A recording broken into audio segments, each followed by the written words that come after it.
Fadli Syamimi binti Adnan merupakan pegawai Polis Diraja Malaysia dan Cik Nurdin Adana merupakan pegawai perubatan daripada Hospital Universiti Kebangsaan Malaysia.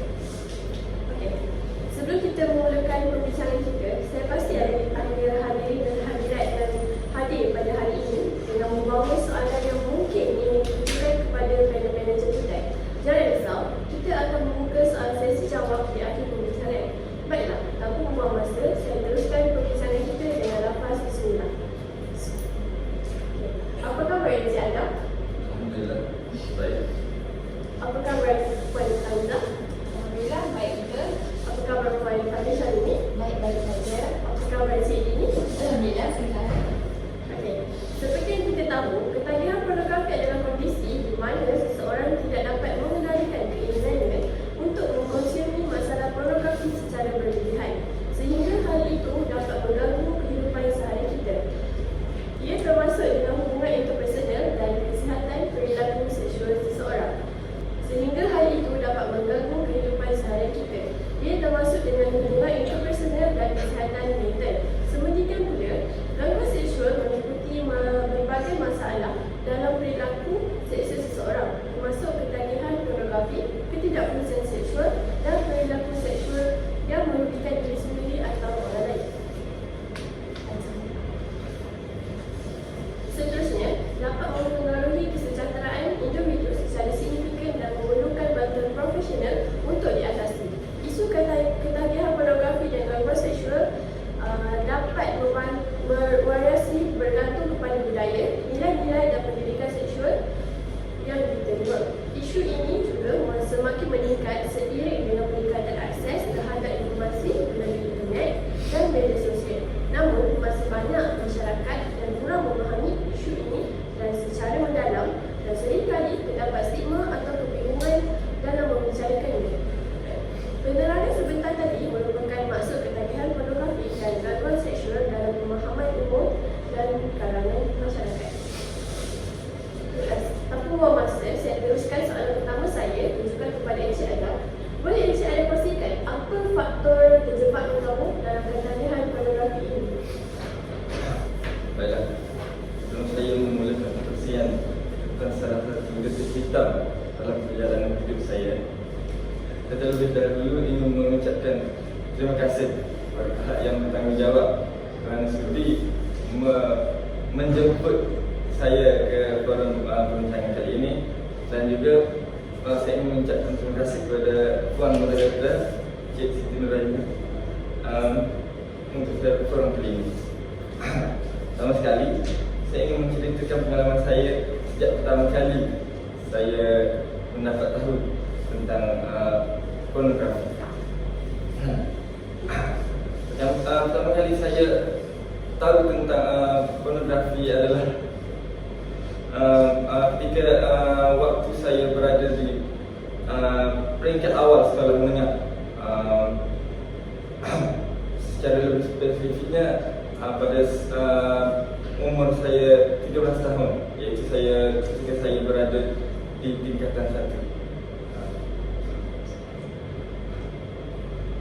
Permulaan proses pengenalan saya terhadap pornografi telah merubah saya menjadi suka-suka, dan kelama-kelamaan membuat saya menjadi ketagihan hasil daripada peringkat pengenalan pornografi. Ketagihan yang saya alami ini berpanjangan dan berterusan sehingga saya berumur 19 tahun. Ketagihan yang saya alami ini telah mendatangkan banyak kesan terhadap saya dan persekitaran saya. Hal ini telah dipengaruhi oleh banyak faktor dan banyak punca.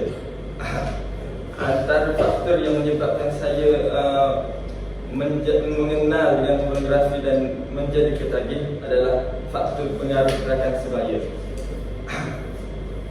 Pada waktu sekolah saya dilihat mudah bergaul dengan sesiapa saja dan tidak memilih rakan dengan baik. Dan untuk pemilihan kumpulan pergaulan rakan itu saya telah tersalah memilih rakan yang agak tergolong dalam golongan yang nakal. Hal ini kerana saya melihat mereka, meskipun mereka nakal, mereka tahu cara untuk berhibur dan mendatangkan keseronokan dalam segala perbuatan mereka. Meskipun apa yang mereka buat itu kebanyakannya salah dan tidak betul. Hal ini walaupun saya bergaul dengan mereka, ya, tuan-tuan, bergaul dengan mereka, saya tidak terlalu mengikuti dan menerapkan perangai mereka ke dalam diri saya dan karya saya. Tetapi saya menjadi sedikit nakal dan menjadi semakin berani untuk melanggar peraturan, walaupun peraturan itu dilanggar secara senyap, seperti membawa telefon ke sekolah. Hal ini kerana melihat mereka juga membawa telefon, membawa gadget yang mempunyai akses untuk segala hal. Okey, pada awalnya membawa telefon ini adalah untuk berhibur dengan bermain game dan bersuka-suka. Tetapi lama-kelamaan kumpulan pergaulan ini telah mengajar saya dengan sesuatu yang baru dalam hidup saya, iaitu memaparkan sesuatu yang tidak senonoh kepada saya. Hal ini menjadikan saya kejutan pedali untuk saya, kerana ini kali pertama saya lihat benda-benda macam ni. Okay. Lalu dengan paparan yang tidak senonoh dan aksi yang tidak sepatutnya ditunjukkan melalui apa yang dipaparkan oleh kumpulan-kumpulan ini, saya pada mulanya merasakan ini sangat jijik apa yang dipaparkan, tetapi mata masih lagi memandang. Pada mulanya dengan paparan yang ditunjukkan oleh kumpulan-kumpulan ini, saya merasakan amat jijik dengan perkara yang dipaparkan, dengan ketidaksenonohannya, dengan aksi yang tidak seperti aksi. Saya merasakan ini sesuatu yang baru pada saya. Tetapi apa yang berlaku seterusnya, ia mula berterusan dan menjadi gerak dalam pergaulan kami, dalam aktiviti pergaulan kami. Apabila ada masa yang terluang dan masa yang lapang, mereka akan mengeluarkan gadget ataupun telefon bimbit mereka untuk melayari dan memaparkan video-video atau paparan yang menyaksikan aksi-aksi yang tidak sepatutnya dan tidak senonoh. Akhirnya saya menjadi gemar. Akhirnya saya menjadi tertarik dan gemar untuk melayari dan memaparkan perkara sedemikian. Seterusnya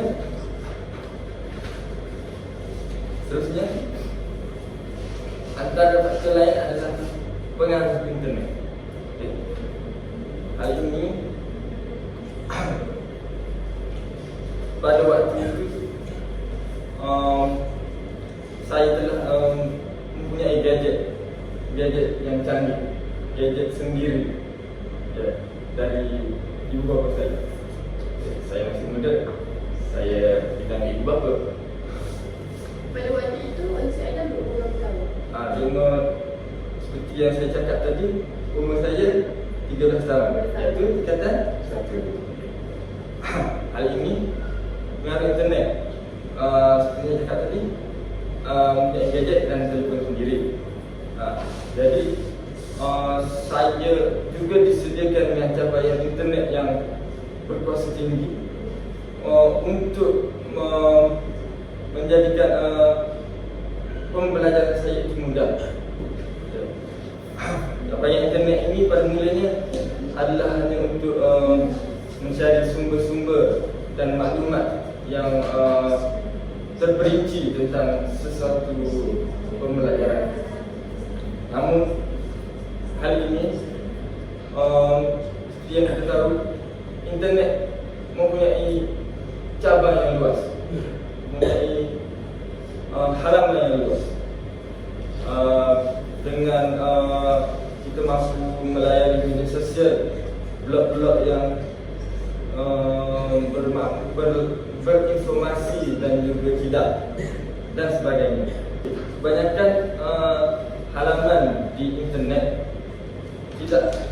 tidak ditapis dengan baik, menyebabkan blog-blog yang tidak sepatutnya dapat diakses dengan mudah. Hal ini mampu menyebabkan saya mudah terpesong ke blog-blog lain dan ke halaman yang mempunyai paparan yang tidak elok. Sebagai contoh, blog-blog yang memaparkan perkara yang menyebabkan saya menaik syahwat. Menaik syahwat seperti contoh paparan wanita yang berpakaian mencolok mata dan seksi dan melakukan aksi menggairahkan. Apabila saya telah tahu tentang pornografi ini dan telah menjadi ketagihan buat saya, jadi saya akan menjadi satu memori bagi saya tentang blog-blog tersebut dan menjadi satu ingatan dalam fikiran saya untuk saya kembali lagi ke blog-blog seperti itu. Jadi dengan kembalinya saya ke blog-blog seperti itu dan halaman-halaman seperti itu, saya akan kerap meluangkan masa untuk menonton perkara-perkara yang tidak senonoh dan menyebabkan saya membazir masa dan menghabiskan masa dengan perkara yang salah dan tidak berfaedah. Faktor yang ketiga ialah rasa ingin tahu seorang remaja. Itu saya masih lagi remaja dan rasa ingin tahu itu masih lagi membuat-buat dan orang kata darah panas masih lagi membara. Okey, rasa ingin tahu ini ia dikaitkan dengan dua faktor sebelumnya, iaitu harapan sebaya dan harapan internet. Hal ini berdasarkan apa yang ditunjukkan oleh rakan-rakan tadi yang telah membuat saya ingin lebih tahu dengan apa yang dipaparkan, walaupun padahal pada ketika itu saya tidak tahu apa-apa tentang pornografi ini. Jadi dengan paparan itu yang dapat menarik saya, menarik minat saya untuk mengetahui lebih lanjut dengan paparan tadi yang ditunjukkan oleh rakan-rakan. Walaupun sesuatu yang ditunjukkan itu tidak jelas dan sama-sama, jadi perasaan yang ingin tahu itu membuatkan saya melayari dan mencari sendiri apa yang ditunjukkan dan dipaparkan. Begitu juga dengan internet, dengan contoh media-media sosial ini ada memaparkan klip-klip yang tidak sesuai dengan tontonan umum dan tontonan untuk remaja seumur saya. Hal ini telah membuatkan saya ingin tahu lebih lanjut dan mendorong saya ke laman-laman yang tidak sepatutnya, kerana rasa ingin tahu tentang kelanjutan yang disediakan itu. Jadi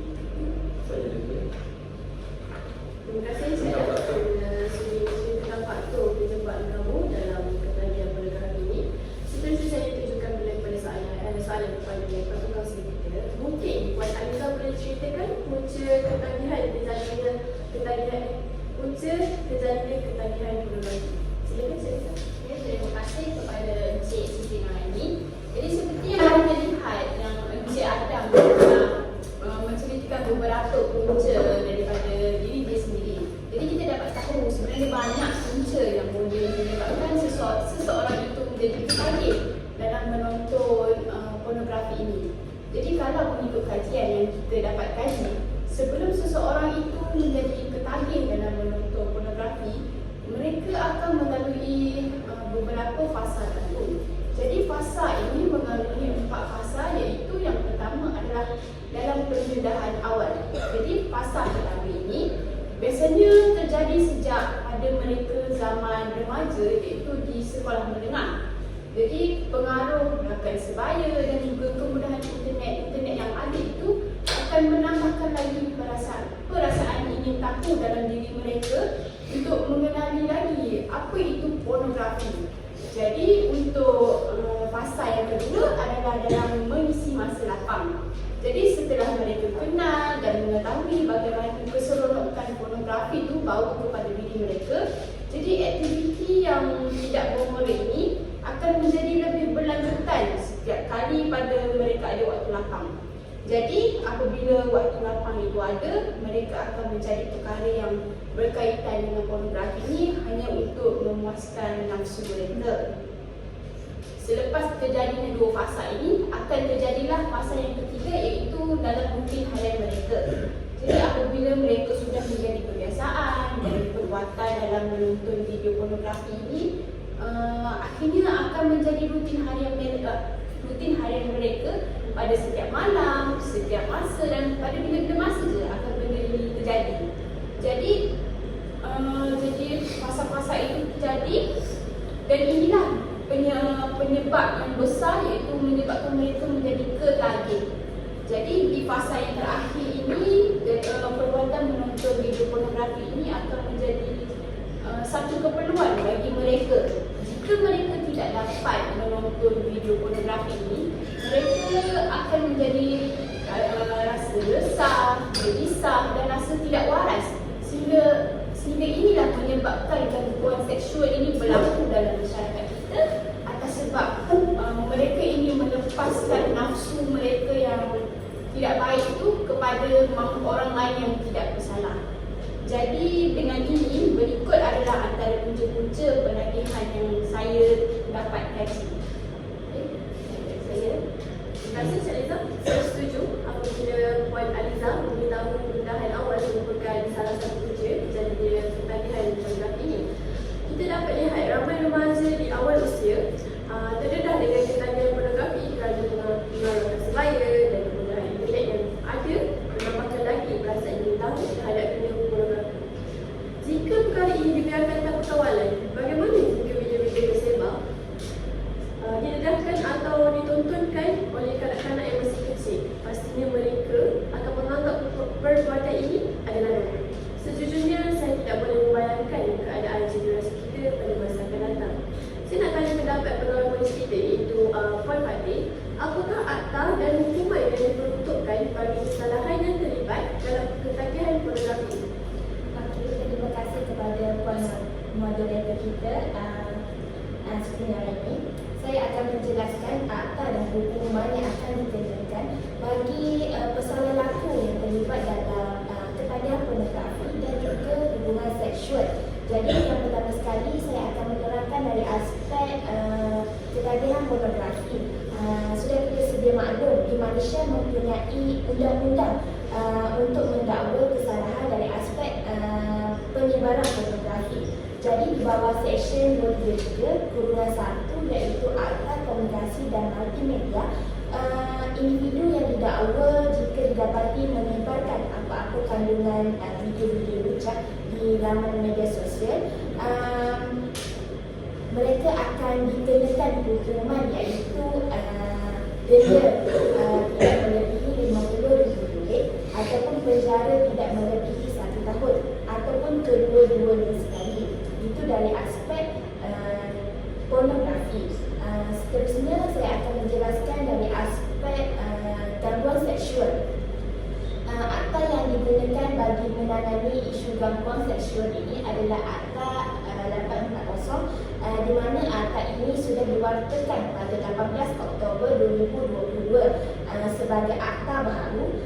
Jadi pihak kami akan mengambil perhatian yang serius dalam kes gangguan seksual ini. Untuk pengetahuan semua, akta ini akta baru di mana sebelum ini akta bagi gangguan seksual tidak diterapkan dalam anggota polis. Jadi kita baru sahaja membuat akta. Jadi hukuman dikenakan bagi kesalahan yang terlibat dalam gangguan seksual ini adalah di mana individu yang menyerang ataupun menggunakan kekerasan untuk dengan niat untuk menjatuhkan kehormatannya. Hukuman yang dikenakan adalah penjara maksimum 10 tahun ataupun denda ataupun sebat ataupun mana-mana dua daripada yang saya jelaskan tadi. Jadi itu adalah dari aspek akta dan juga hukuman gangguan seksual.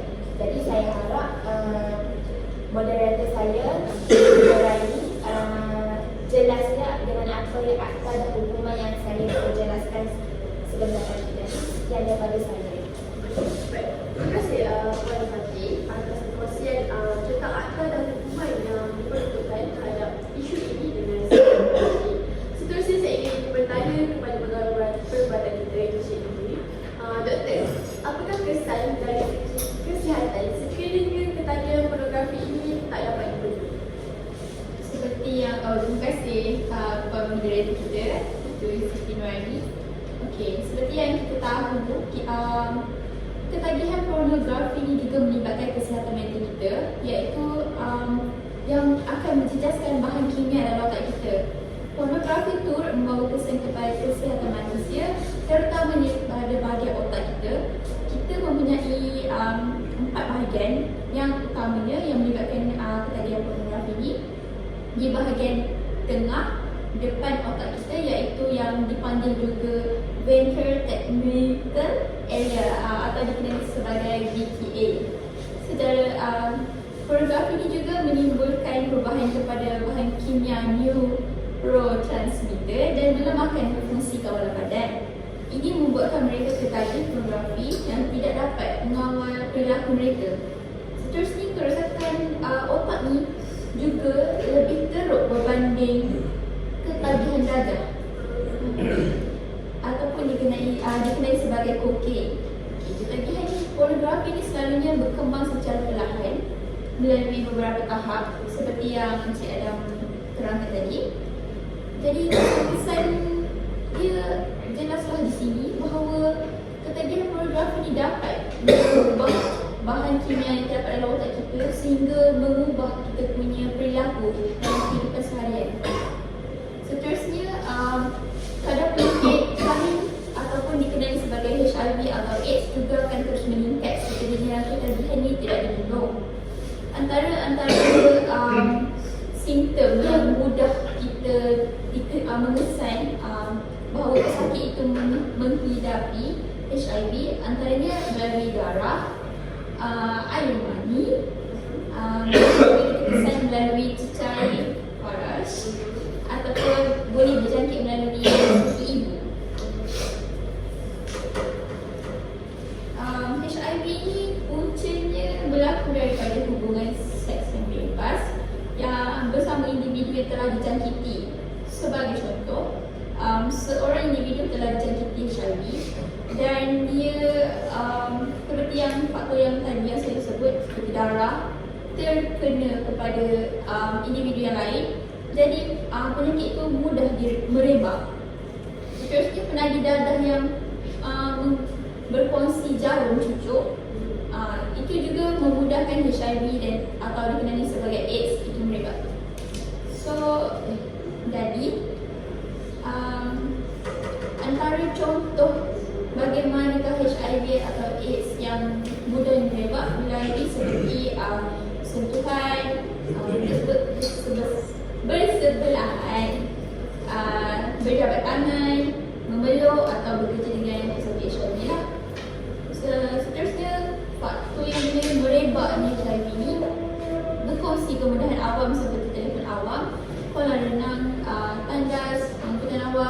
Jadi saya ingin memberi nasihat kepada warga awam supaya berhati-hati apabila menggunakan perkhidmatan seperti yang saya sebut tadi, sebab kita tak tahu individu-individu yang mempunyai HIV atau AIDS ni.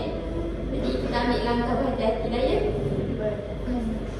Antara tanda dan gejala HIV, antara tanda-tanda HIV ni boleh jadi demam, sakit tekak dan batuk, sakit otot, sakit kepala, sakit bilik, bengkak gereja limpa berada di bawah leher kita. Jadi kalau rasa masih tidak sihat, boleh segera Dr. Arwah. Seterusnya badan kita akan rasa letih, ruam, sakit sendi dan turun berat badan secara mendadak. Pada peringkat awal, selalunya sesakit kelihatan sihat, tapi dirinya HIV positif. Walaupun pesakit tidak mempunyai tanda-tanda HIV, tapi ia boleh merebak dan menjangkiti orang lain. Jadi,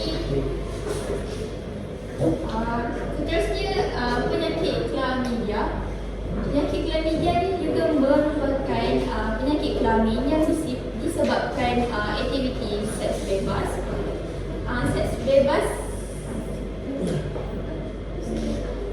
Seks bebas juga akan menyebabkan penyakit chlamydia ini semakin meningkat di negara kita disebabkan kurangnya penjagaan kebersihan semasa melakukan hubungan seksual, seperti tidak menggunakan alat pencegahan seperti kondom, ya betul. Jadi di situ akan bertambah kes disebabkan kurang penjagaan kebersihan semasa melakukan seks bebas. Jadi di negara kita ni terlampau banyak polisi Nurani pesakit HIV dan AIDS dan chlamydia juga di hospital. Penyakit-penyakit tersebut akan meningkat dari hari ke hari. Jadi kita perlu menjaga kebersihan. Itu sahaja daripada saya. Terima kasih sebenarnya cikgu. Saya semua tak sangka ketagihan pornografi ni bagi impak yang sangat tidak sihat kepada ibu terbabilah. Okey, saya kembali lagi kepada Puan Liza. Apakah cara untuk menangani masalah ketagihan itu? Jadi seperti yang kita tahu, terdapat hidup pelbagai cara untuk kita mengatasi masalah ketagihan pornografi ini. Dengan salah satunya adalah dengan kurangkan tontonan secara berperingkat. Jadi dengan kurangkan tempoh masa dan kecerahan tontonan untuk berhenti daripada menonton video pornografi sepenuhnya. Jadi dengan melakukan ini juga boleh menyebabkan perubahan ini berjalan dengan lebih lancar dan membuatkan kita akan makin selesa dengan perubahan rutin ini. Jadi sebagai contoh, kita boleh mulakan dengan mengurangkannya dari menonton setiap hari itu kepada 3 kali sehinggalah kita berjaya meningkatkan tabiat itu dengan sepenuhnya. Jadi untuk langkah yang kedua adalah dengan menjauhi media pornografi. Kita boleh menghadkan atau memotong akses media pornografi yang ada. Jadi kita sebenarnya ada pelbagai cara yang kita boleh lakukan, tapi bergantung juga kepada tabiat yang kita lakukan. Jadi sebagai contoh, jika kita menonton pornografi ini dengan melalui internet, kita boleh gunakan sambungan penyemak imbas yang boleh menyekat akses website-website yang tertentu. Jadi ada juga pelampiasan internet seperti Stay Focus. Jadi Stay Focus ini berfungsi dari pengawasan ibu bapa. Jadi ibu bapa ini boleh menyekat mana-mana website yang berunsurkan pornografi ini demi mengelak anak-anak mereka dari mengakses ke website tersebut. Jadi dengan ini juga ibu bapa dapat melihat dan memantau jumlah masa yang dihabiskan di website tersebut, dan ini juga boleh menyebabkan ibu bapa dapat memantau dan mencegah daripada awal lagi. Jadi untuk langkah yang ketiga, kita boleh boleh alihkan perhatian kepada sesuatu yang lain. Kita boleh mulakan tabiat dan hobi yang baru hanya untuk mengisi masa yang kita biasa guna untuk menonton pornografi itu dengan membuat aktiviti yang lain. Jadi dengan mencuba cari cara baru untuk mengisi masa yang ada, kita boleh melakukan aktiviti yang berfaedah seperti bersukan, berseni dan juga boleh meriadah ke tempat yang boleh memberikan kita kesan yang positif seperti pergi ke majlis ilmu. Jadi dengan pergi ke majlis ilmu, kita tahu yang mana buruk, yang mana baik. Jadi kita tahu benda yang buruk, kita akan meninggalkan benda-benda yang buruk kepada diri kita sendiri.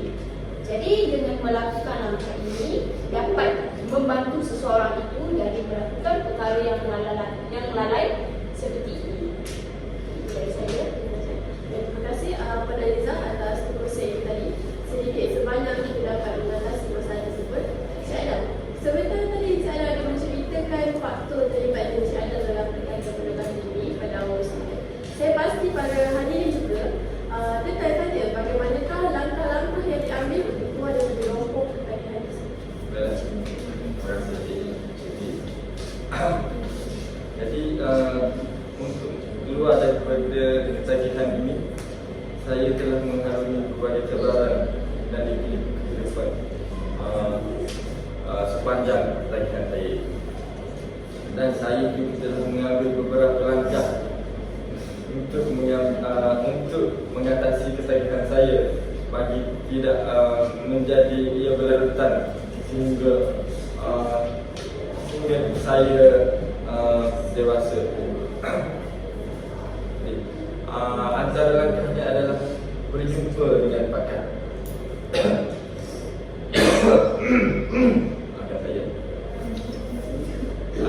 Jadi antara pakar yang saya jumpa adalah seperti kaunselor. Hal ini adalah untuk saya mendapatkan kaunseling tentang ketagihan yang saya alami. Ketagihan yang saya alami sepanjang waktu tempoh tersebut. Saya ingin mendapatkan beberapa nasihat tentang cara-cara untuk saya sembuh daripada ketagihan ini dan mendapatkan nasihat macam mana saya ingin meninggalkan gejala menonton pornografi ini daripada kaunselor, beberapa kaunselor yang saya jumpa. Saya juga berjumpa dengan beberapa pakar psikologi. Hal ini adalah untuk mengurangkan rasa keinginan tentang meneruskan ketagihan pornografi. Saya juga bertanyakan tentang kesan yang akan terjadi terhadap rohani dan mental saya daripada beberapa psikologi yang saya dengar. Selanjutnya saya juga berjumpa dengan doktor yang khas khusus tentang perkara-perkara yang sebegini, kerana kita tahu kebanyakan yang tertagih dengan pornografi mereka juga terlibat dengan gejala berpengaruh. Hal ini menyebabkan setiap kali menonton pornografi mereka akan gatal tangan dan menceburkan diri dalam berpengaruh. Jadi dengan penemuan saya dengan pakar-pakar ini, saya mengumpul sedikit maklumat untuk menambah pengetahuan saya dan mencari peluang untuk berubah dan meninggalkan pornografi. Seterusnya saya juga mengambil langkah dengan mendalami ilmu agama. Hal ini kerana saya sedar apabila saya tertagih dengan hal ini kerana saya sedar bila ketagihan saya ini berlarutan, saya sering ingin tinggal ibadah, sama ada yang wajib atau yang sunat, atau dah lagi yang sunat. Kesan pornografi ini telah mengambil banyak masa saya untuk ibadah kepada Allah. Kesan pornografi ini telah membuat saya mudah letih, malas, lesu, ibarat jenggal. Hari ini saya dengan persepsi orang sekeliling, saya merasakan saya perlu berubah dari segi ibadah saya. Saya mula bertemu dengan para ilmuwan yang berilmu tentang perkara seperti ini. Saya bertanyakan tentang cara-cara saya boleh meninggalkan apa yang dapat terjadi pada saya di keterusan. Dari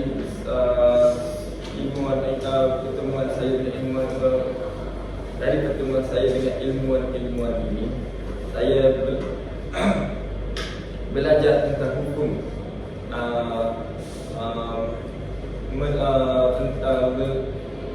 dari pertemuan saya dengan para ilmuwan ini, saya dapat belajar kesan dari sudut agama, dan juga saya belajar tentang hukum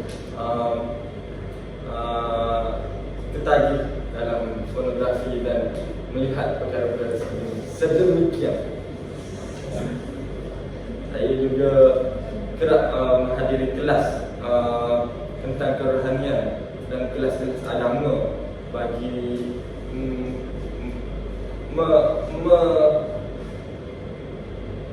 saya juga kerap menghadiri kelas-kelas kerohanian dan menghadiri kelas agama bagi memupuk kesedaran dalam diri saya tentang bahaya pornografi bagi seorang Muslim, dan saya juga mengambil ilmu tentang bahayanya tagihan ini bagi menjadikan saya berpsikologi meninggalkan pornografi. Okey, seterusnya setelah itu saya juga turut menggunakan masa dengan sebaiknya. Seperti sebelumnya, waktu ketagihan, ketika ada masa lapang, saya akan tonton pornografi ini. Pantang tak ada orang, pantang tiada orang, saya akan tonton. Dan setelah berjumpa dengan pakar-pakar dan mendalami ilmu tentang agama, saya cuba menggunakan ilmu yang saya ada dan pengetahuan yang telah saya kumpul. Saya cuba untuk menggunakan masa dengan sebaiknya.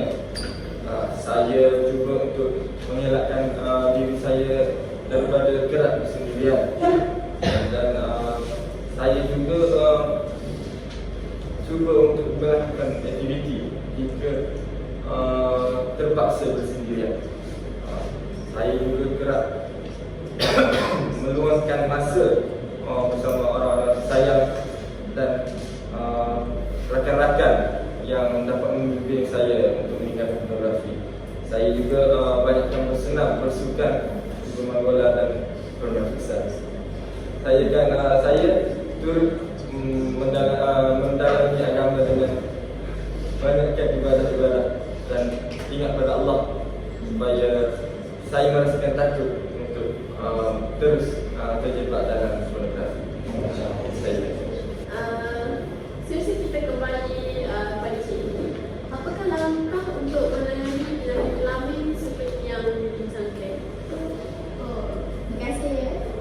Seperti yang saya terangkan tadi, terdapat simptom-simptom yang terdapat kepada pesakit HIV ataupun pesakit chlamydia. Sekiranya terdapat simptom-simptom atau tanda-tanda bahawa penyakit itu wujud di badan kita, boleh segera mendapatkan pemeriksaan kesihatan awal di klinik-klinik kesihatan berdekatan untuk buat pemeriksaan awal, untuk membuat langkah awal daripada terjebaknya penyakit yang lebih serius di kemudian hari. Seterusnya, mesti ramai masyarakat yang bertanya-tanya, adakah ubat HIV dan AIDS pada zaman sekarang? Jawapannya masih belum ada lagi untuk menyembuhkan penyakit HIV ataupun AIDS. Walau bagaimanapun, penggunaan ubat antivirus HIV dapat melambatkan proses ini.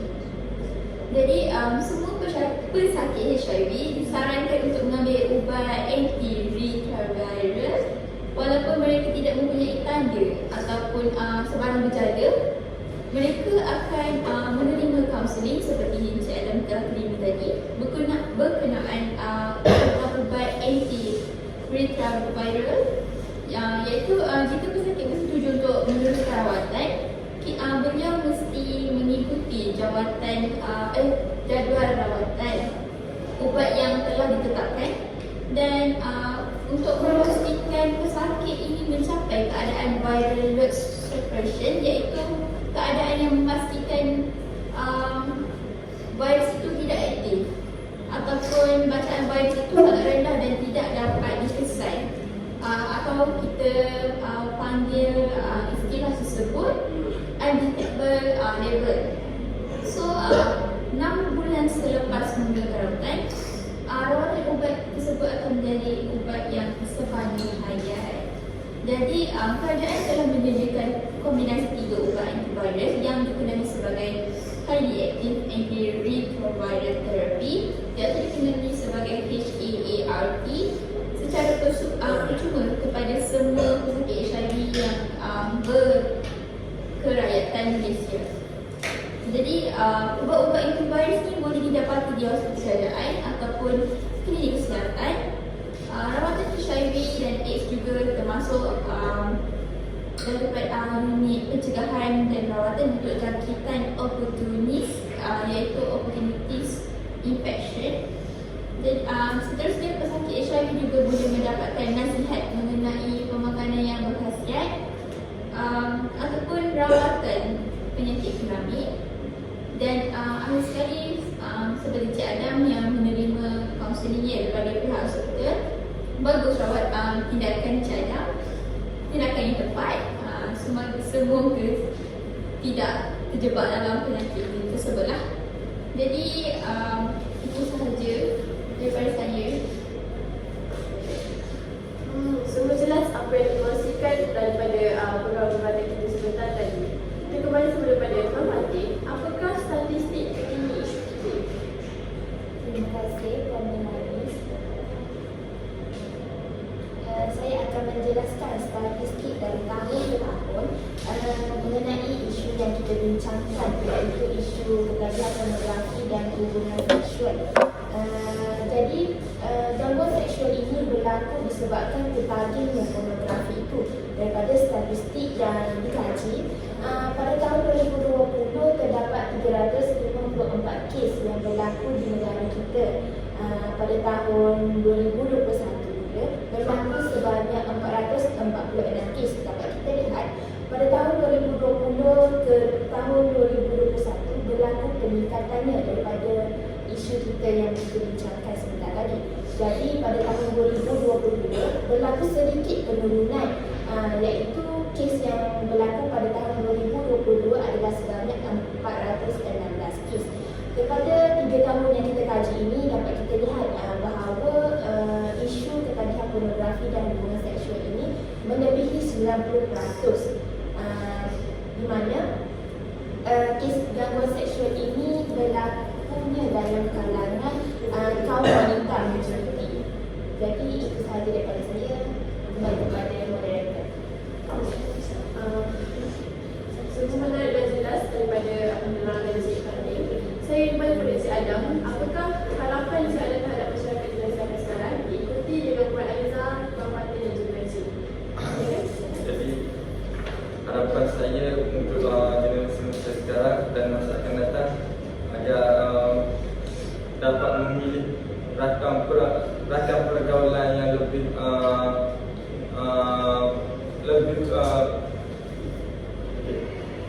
harapan saya untuk generasi masa kini dan masa akan datang, harap dapat memeliharakan dengan lebih baik agar pergaulan akan menjadi lebih selamat dan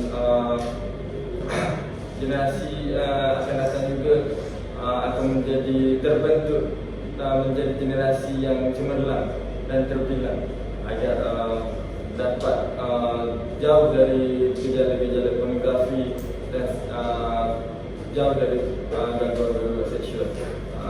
Kita juga seharusnya mendalami ilmu agama dengan lebih dalam agar kita mempunyai ilmu tentang perkara-perkara sebegini, agar kita dapat menahan diri dan menjauhi perkara-perkara sebegini. Jadi untuk harapan saya sebagai kaunselor pula, saya amatlah berharap dengan cara menangani ketagihan yang telah saya jelaskan sebentar tadi dapat membantu orang lain dan masyarakat untuk lebih memahami cara mengatasi dan mengembangkan wawasan terhadap dampak negatif yang telah ditimbulkan oleh kesan ketagihan pornografi ini. Jadi harapan saya sebagai Ketua Polis Diraja Malaysia, saya berharap agar dengan adanya hukuman-hukuman yang dikenakan kepada kesalahan-kesalahan itu, masyarakat akan menjadi lebih takut untuk menonton pornografi dan juga melakukan hubungan seksual. Jadi jadi sebab saya juga sebagai anggota polis, saya berharap agar anggota polis yang berada di daerah-daerah lain juga akan bertanggungjawab dan amanah melakukan hukuman dan tidak melakukan berat sedah, kerana kita sedar bahawa isu ini sangat penting untuk kita membangkas demi keamanan masyarakat kita di sekeliling dan juga memberi kesedaran juga buat kepada pelaku supaya serik untuk melakukan gangguan seksual dan juga menonton pornografi. Itu sahaja. Terima kasih. Harapan saya daripada pihak Jabatan Kesihatan Malaysia, saya berharap masyarakat zaman sekarang menitik beratkan kesihatan masing-masing dan mengambil langkah berjaga-jaga dengan menjaga kebersihan, menjaga pergerakan dan tidak mengamalkan aktiviti seks bebas. Oleh itu, saya berharap bilangan kadar pesakit HIV atau AIDS ataupun penyakit pesakit chlamydia semakin berkurang hari demi hari, dan saya ingin memberi nasihat kepada masyarakat ataupun individu yang mempunyai simptom-simptom, segeralah datang ke klinik kesihatan pendekatan, rawatan ataupun pemeriksaan percuma. Terima kasih. Terima kasih. Berdasarkan isu yang dibincangkan pada hari ini, saya dapat kaitkan dengan cabang falsafah epistemologi. Falsafah epistemologi membicarakan bagaimana pengetahuan diperoleh, dipertahankan dan disusun. Dalam konteks isu ketagihan pornografi dan gangguan seksual, kita dapat melihat hubungan dengan beberapa konsep epistemologi. Dalam isu ini, pengetahuan tentang pornografi dan gangguan seksual dapat berasal dari pengalaman pribadi, informasi dari media atau penelitian ilmiah. Dalam isu ini, pertanyaannya mungkin tidak seberapa akurat informasi tentang efek pornografi terhadap kesihatan kita dan bagaimana cara membezakan antara fakta dan opinion. Dalam hal ini, penelitian ilmiah dan pengalaman pribadi mungkin menjadi dua metod yang berbeza untuk memahami dampak pornografi ini.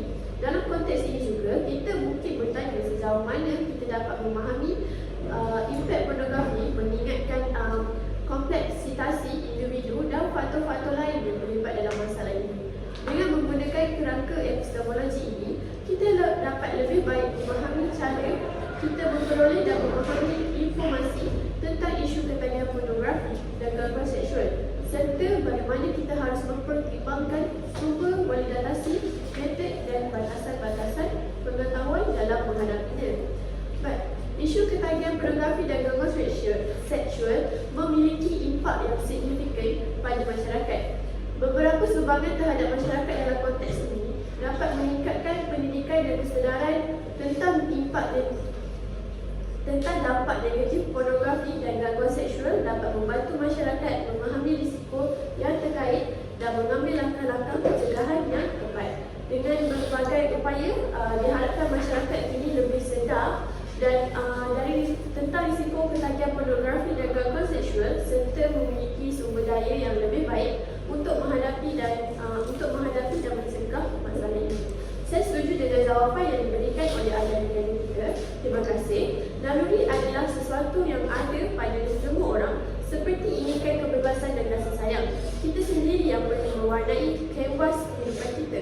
Individu yang sihat pasti boleh membezakan antara perkara yang baik atau yang buruk. Jadi sebelum apa-apa keputusan yang mampu boleh mengubah Jadi sebelum membuat apa-apa keputusan, kita mampu mengubah hidup kita. Tepuk dada, tanya diri. Terima kasih kepada semua ahli panel yang sudi hadir untuk membicarakan tentang isu ketagihan pornografi dan sosial. Terima kasih kepada ahli panel yang sudi hadir untuk membicarakan tentang isu pornografi dan gangguan seksual pada masa ini. Semoga forum ini menjadi wadah yang melahirkan masyarakat yang cerdas terhadap isu terkini. Selanjutnya dapat membantu mengurangkan masalah tersebut. Harapan saya, forum ini juga dapat memberi informasi yang bermanfaat buat semua hadirin sekalian. Kalau berjalan dah sampai ke batas, kalau bergayung dah sampai ke puncak, kalau mendaki dah sampai ke puncak, kita telah sampai ke penghujung bicara. Saya mewakili ahli panel mengucapkan setinggi-tinggi hargai terima kasih kepada hadirin dan hadirat yang hadir kerana sudi bersama kami sehingga penghujung forum.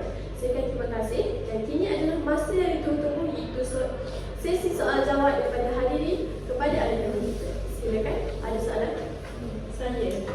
Saya ingin ajukan kepada kaunselor.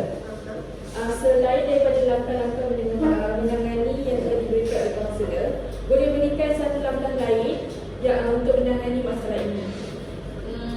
Langkah yang lain, mungkin kita boleh mengubah persekitaran hanya untuk menyokong matlamat kita.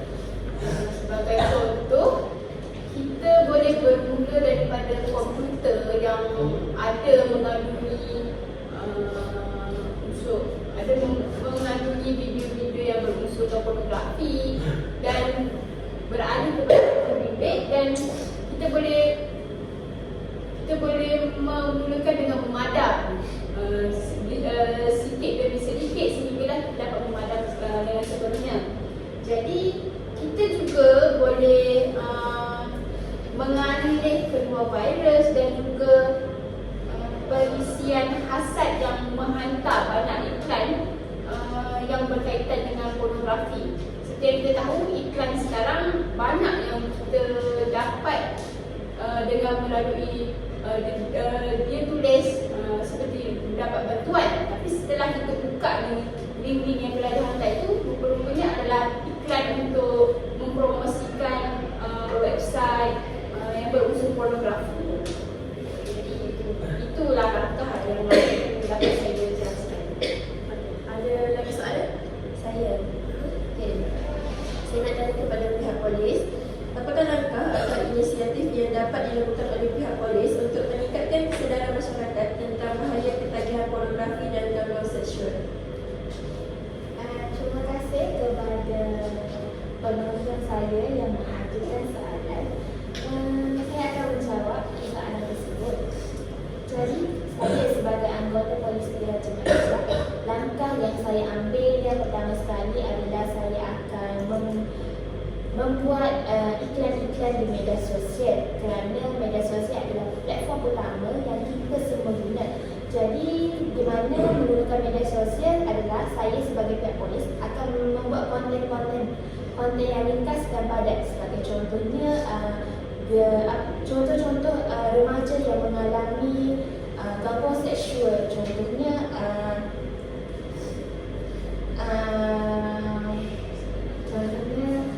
mereka yang mengalami gangguan seksual adalah mereka yang banyak tertekan bila dia terjebak dalam gangguan seksual. Jadi konten yang kita akan buat adalah konten yang relate dengan keadaan tertekan. juga bagi mereka yang menonton pornografi pula, konten yang kita akan buat adalah konten di mana mereka menghabiskan banyak waktu menggunakan gadget dan juga mereka berada di tempat gelap. Contohnya mereka di dalam bilik dan juga di dalam sebagai contoh. Dan tempat pantai. Itu saja dari saya. Terima kasih. Saya ingin menunjukkan soalan kepada Encik Adam, di mana dia ceritakan tentang pengalaman dia, sepanjang pengalaman dia melihat pornografi itu. Jadi saya nak tanya, adakah faktor Encik Adam melihat pornografi itu menjejaskan faktor sekeliling Encik Adam? Maksudnya sama ada hubungan Encik Adam dengan family maupun kawan-kawan dia. Terima kasih yang menunjukkan soalan. Jadi daripada pengalaman saya, sepanjang saya melihat terjebak dalam ketagihan ini yang telah disebabkan oleh beberapa faktor ini. Sememangnya hubungan saya dengan orang sekeliling, keluarga dan rakan-rakan amat terjejas kerana saya kurang meluangkan masa bersama mereka, kurang bergaul dengan mereka. Saya lebih suka menyendiri dan menonton perkara-perkara yang tidak sepatutnya bagaimana pornografi tersebut. Saya juga menjadi mudah letih, mudah lesu apabila tiba masa untuk bergaul dan bersembang dan berinteraksi dengan mereka. Saya turut mempunyai masalah mental seperti mudah marah, mudah kecewa apabila sesuatu yang tidak menyenangkan berlaku terhadap saya. Hal ini menyebabkan saya terjejas hubungan dengan orang sekeliling saya. Soalan lagi? Saya ingin ajukan soalan kepada doktor. Bagaimana jikalau individu terbabit dengan bagaimana jikalau individu terbabit tidak berani untuk berjumpa dengan doktor? Okey, terima kasih yang mengajukan soalan. Sekiranya individu tersebut tidak berani untuk memunculkan diri di hadapan doktor ataupun hospital, klinik atau sebagainya, individu tersebut juga boleh pergi berjumpa dengan rakan-rakan atau ahli keluarga yang terdekat yang mereka rasa lebih selamat untuk bercerita, untuk meluahkan perasaan mereka. Sekiranya Terima